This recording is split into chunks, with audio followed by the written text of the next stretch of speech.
Yep. So just outside the bathroom, you have a pocket door that closes. This door can slide back and forth while you're driving, so it's very important this door always be in the closed and latched position when driving. The easiest way to ensure this is to turn the lever so you just see the lock extend. There's an automatic latching switch on the top of this.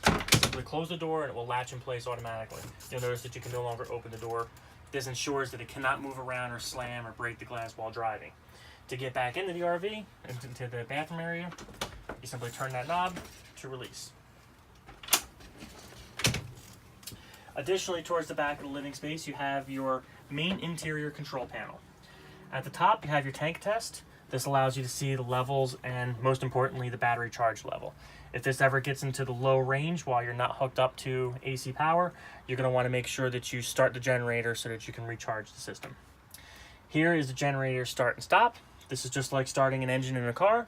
You press and hold the start button. It'll start the generator and provide power to the unit. Just tap the off button or the stop section for turning off the generator. You don't have to hold that. It'll shut off on its own.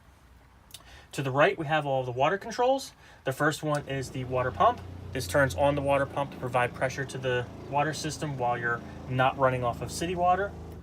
Then you have the water heater. The water heater can be heated from either electric, gas, or both. So you just flip these switches on to reflect whatever you want to heat the system with. Electric is usually the most efficient option, but it does tend to take a little longer to heat up. So if you want to heat it up faster, you can turn on the gas as well to provide a little extra heating power. At the bottom, we have light controls. These are the lights for the accent lights, which is floor level lighting throughout the RV. The dinette and sofa have their own lights over top of them. The switches for those are here. And then you have the controls for the slide out. The slide out is electronically powered. So if you press the out, the wall begins to extend out, which has the fold-out sofa and the dinette included in it. You simply hold the out button until the room has fully moved all the way out. Once the room has stopped moving on its own entirely, you release the switch because it's locked in its position. It's fully locked. Now you release it. Now you have the extra living space. This is normally how the RV would be when you're camping or sitting at a site.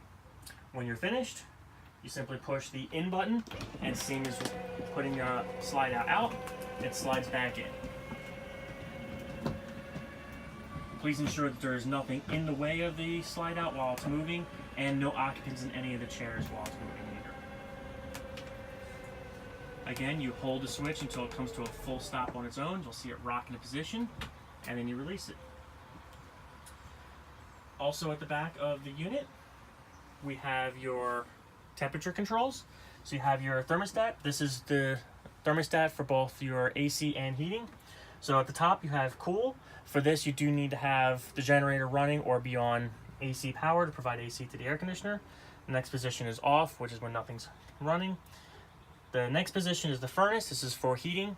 You can heat the RV without AC power. It will run off of propane and DC power. And this does have a heat pump spot on the switch, but there is no heat pump in this RV. It has regular AC and heating, so the final position is never used for anything. The fan is always left on the auto position. On the on position, it will just run the fan constantly. That's not necessary, so just leaving on the auto position is fine. The high-low switch chooses the speed for the fan to run. This is most useful for the air conditioning. You can move this down to low, especially at night, so that the unit operates a little bit more quietly. And then on the far right, you just have your temperature selection. Down below, you have your light switch for the main cabin area of the RV. Down near the bottom, you have another AC outlet and convenience USB charging ports for cell phones, tablets, or whatever.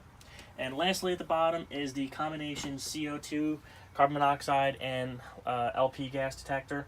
That green light should be on all the time, indicating that it's looking for any hazardous gases or anything that could build up in the RV. That should be powered all the time off of the main